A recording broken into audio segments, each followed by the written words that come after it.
주님께서 여러분과 함께 마테오가 전한 거룩한 복음입니다. 주님 영광 받으소서. 그때 예수님께서 제자들에게 이런 비유를 들어 말씀하셨다. 하늘나라는 저마다 등을 들고 신랑을 맞으러 나간 10처녀에 비길 수 있을 것이다. 그 가운데 5은 어리석고 5은 슬기로웠다.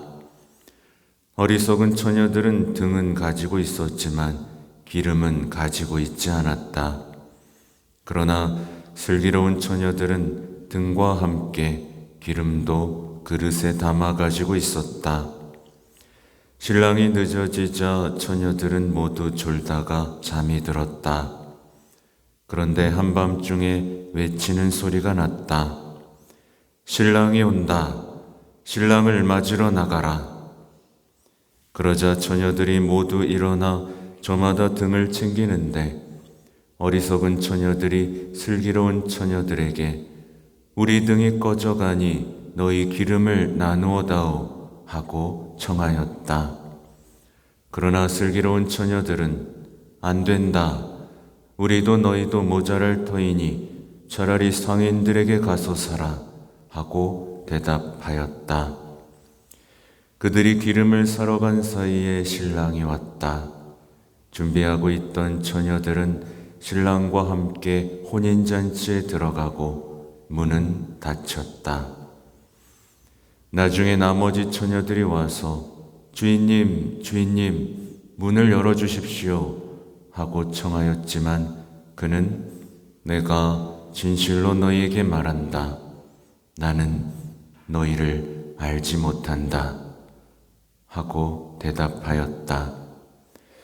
그러니 깨어 있어라. 너희가 그 날과 그 시간을 모르기 때문이다. 주님의 말씀입니다.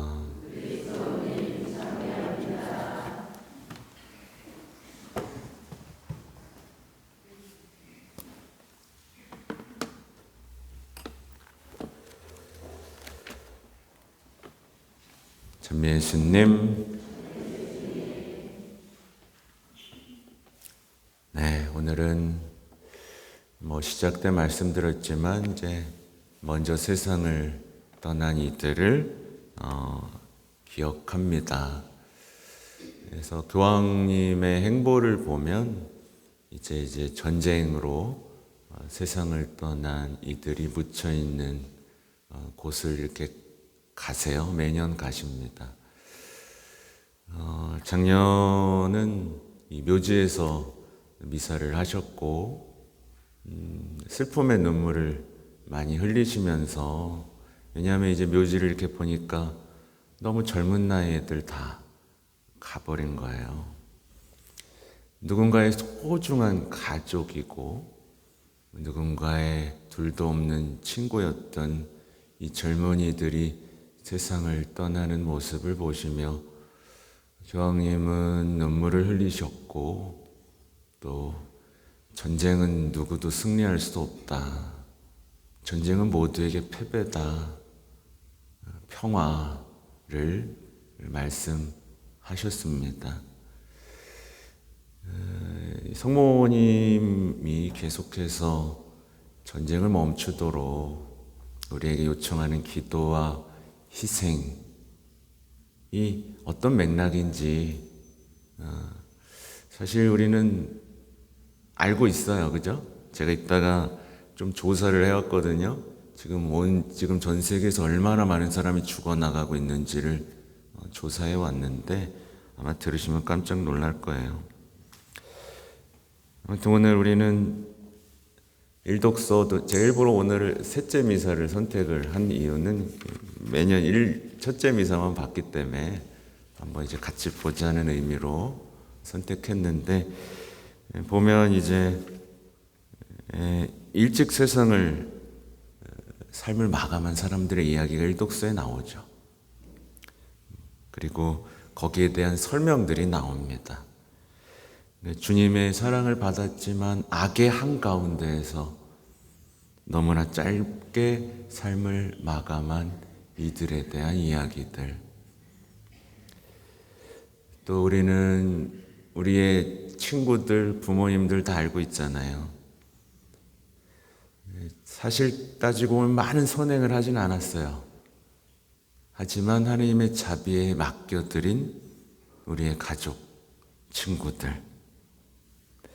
우리는 기억해야 됩니다. 그들이 세상을 떠났고 그들이 아무것도 가져가지 못했고 그들이 하나님 앞에 서야 했음을, 그들이 마지막 날 의탁해야 할 것은 하나님의 자비밖에 없음을, 그리고 깨어있지 않았을 때는 오늘 복음처럼 문이 닫히고 말 것이라는 것을 기억해야 되고, 동시에 오늘 우리는 우리의 희망을 점검해야 됩니다.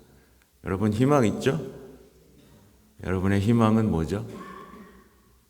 우리가 그분처럼 되리라는 것, 그분을 있는 그대로 뵐 것이라는 것, 그분을 우리의 신랑으로 맞이하게 될 것이라는 것. 근데 많은 분들이 이 희망을 두지 않아요. 제가 보니까. 사실 이 희망이 있는 사람은 주님과의 만남을 위해서 내가 그리스도인의 신분증을 지니고 있는지를 점검합니다. 그리스도인의 신분증은 행복선언이에요. 이게 여러분의 신분증입니다. 행복선언을 살고 있느냐, 살지 않느냐. 이게 여러분의 신분증이에요. 물론 복음에서 빛을 내며 타오르는 이 등불과 기름을 지닌 신부. 근데 참 예수님도 이 비유 속에 숨겨놓으신 게 뭐냐면 5명만, 10명 중에 5명만 지혜롭고 5명은 어리석었다는 사실입니다. 이 독서의 내용도 있죠. 우리가 주님과 함께 죽었으면 주님과 함께 살 것입니다. 주님과 함께 죽는다는 것은 자신을 버리고 십자가를 사랑하는 삶을 의미하죠. 그렇게 죽었을 때 주님과 함께 사는 거죠. 십자가를 내동쟁이 치고 죽은 사람은 어떻게 될지도 생각을 해봐야 됩니다. 그러면서 이제 과연 나는 주님께서 우리를 사랑하신 것처럼 내 사랑을 키워가고 있고, 그 사랑 안에서의 그 기름이잖아요. 그분과 만날 희망이 있는지를 점검해야겠죠. 사실 우리는 서로의 얼굴을 보면 그가 가진 희망에 대해서 알 수 있어요. 네. 서로 얼굴을 볼래요? 네. 얼굴 보세요. 옆 사람 얼굴 보세요. 네. 희망이 있는 것 같아요? 네. 아니면 우울하고, 무기력하고, 희망을 지상에 둔 찌푸린 사람의 얼굴인지, 거울 보면 알아요. 내가 희망하며 살고 있는지, 희망 없이, 그분께 대한 신뢰도 없이, 짜증내고, 분노하고, 미움 속에 살고 있는지 거울만 봐도 알아요. 네. 어르신들은 얼굴에 책임져야 돼요. 그죠? 네. 희망. 희망의 순례자들은 내 안에 하나님 자리를 마련하기 위해 애를 씁니다. 내 것을 점점 줄여요. 주님과의 만남을 위해서 줄인 다음에 뭘 하죠? 보물을 삽니다. 이게 카롤 아쿠티스가 한 얘기예요. 15살짜리 꼬마가 하나님의 자리를 마련하기 위해서는 자신의 것을 줄여야 한다. 여기에 하나님 자리를 마련하지 못하는 사람은 그래서 자꾸 재물로 막 온갖 걸로 채우는 사람이 하늘나라에 자리가 있겠습니까? 사실 어젯밤에 이제 뉴스, 바티칸 한국 언론들은 잘 다루지 않는 것들을 바티칸의 뉴스는 다루고 있어요. 그래서 쫙 찾아봤는데 교황님이 왜 이렇게 평화, 기도 외치는지, 성모님이 왜 이렇게 하시는지 잠깐만 봐도 나오는 거 있죠. 지난 10월 29일에는 이 스페인 발렌시아에서 열대성 폭풍이 발생했다고 해요. 그래서 150명이 죽었대요. 스페인에서. 1년치 비가 8시간 만에 내린 거예요. 150명이 죽은 것과 별개로 얼마나 많은 사람들이 삶의 자리를 잃었을까요? 얼마나 많은 사람들이 다쳤을까요? 네. 그리고 가자에서는 지금 얼마 전에 150명 이상의 여성과 어린이들이 집단 학살을 당했습니다. 지난 1년간 이쪽에서의 전쟁으로 4만 명이 사망했고 10만 명이 부상을 당했어요. 수많은 사람들이 불구자가 된 거죠. 미얀마에서는 이제 선박 참사, 지금 이민자들이 굉장히 문제가 되고 있어요. 이주민들이. 선박 참사로 8명 죽고 20명은 실종됐고, 이 미얀마 이제 내전, 2021년부터 시작된 내전으로 5천 명의 민간인이 죽고 330만 명이 이주를 하고 있다는 현실을 보도가 됐습니다. 아프리카는 더 심각하죠. 지난 몇 년간 9천 명 이상이 어떤 이 전쟁 때문에 사망하고 560만 명이 지금 이주하고 있습니다. 집단 학살, 인종 청소, 강간, 성폭력 끝도 없이 벌어지고 있고요. 수단에서는 지난 5월부터 5살 이하의 어린이 1,200명이 홍역과 영양실조로 죽었습니다.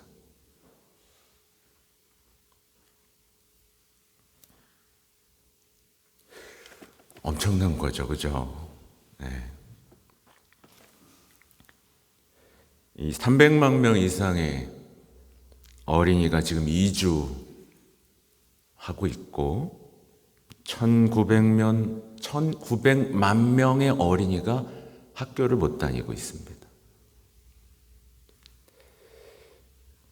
태국에서는 학교 버스 화재로 9살, 10살 이런 아이 23명이 사망했다는 보고가 또 있었고, 이제 파푸아 뉴기니에서는 부족 간의 전쟁이 지금 계속 일어나면서 또 지난 5월에 산사태도 있었죠. 지난 5월에 산사태로 그 마을 하나가 그냥 사라졌어요. 2,000명이 죽었습니다. 산사태로. 우크라이나 러시아 전쟁은 우리가 이미 다 알고 있죠? 네. 17만 명의 군인이 죽었습니다.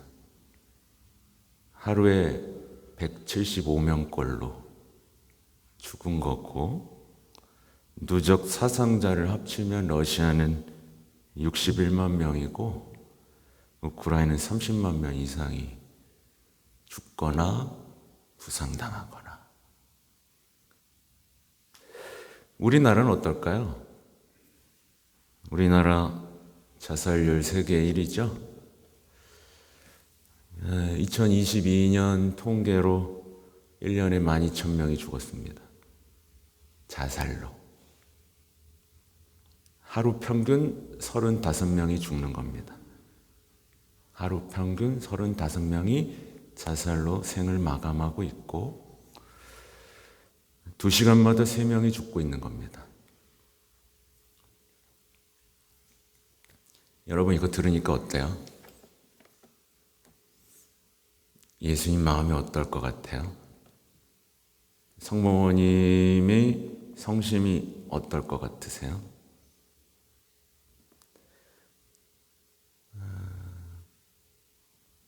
이 끔찍하고 슬픈 일들이 전 세계에서 벌어지고 있는데, 그래서 우리가 해야 될 게 너무나 분명한 겁니다. 평화를 청하고, 너무 일순인 거예요. 평화를 청해야 되고 자비를 청해야 되는 게 일순인 겁니다. 일순이에요. 여러분 예수님을 사랑한다면, 이웃사랑에 대한 계명을 지켜낸다면 이게 일순인 겁니다.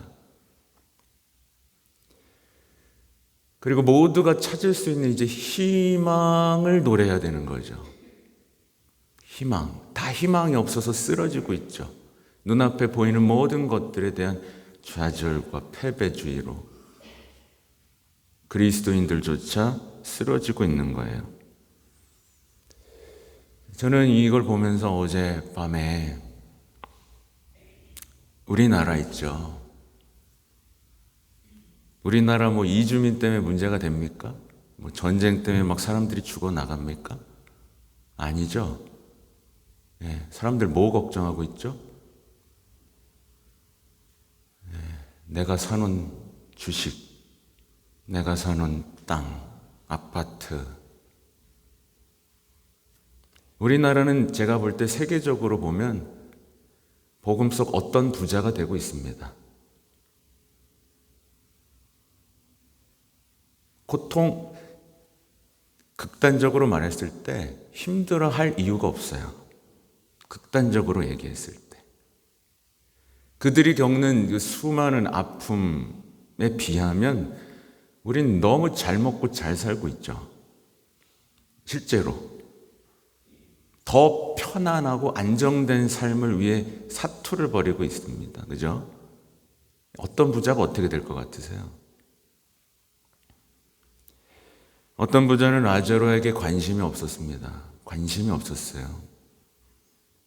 그를 기억하지도 않았고요. 희망도 없었습니다. 그냥 잘 먹고 잘 사는 게 목표였어요. 우리나라는 정말 어떻게 보면 지금 너무 살기 좋은 상태인 겁니다. 전 세계적으로 봤을 때. 그래서 우리나라에게 외칠 건 사실은 회개입니다. 회개요. 회개하고 기억하고 희망하고 삶을 바꾸는 거죠. 그렇죠? 이런 이 중요한 주제들 앞에서 우리는 그냥 먹고 살고 그냥 성당 안에서도 벌어지는 일을 보세요. 여기서도 안정 찾으면서 상처받고 흩어지고 갈라서고 정말 희망이 있는 사람들이 할 짓이 아니죠. 그렇죠? 아무튼 이 전 세계적인 상황을 다시 한번 생각하면서 지금 하나님께서 우리에게 바라시는 일부터 시작하고 다시 한번 이제 원점으로 돌아갔을 때 세상을 떠난 모든 이들 기억 그리고 우리가 가진 희망을 점검하면서 11월을 어떻게 살아갈지를 이제 다시 한번 주님 안에서 식별하는 오늘 이 시간이 되면 좋겠습니다. 아멘.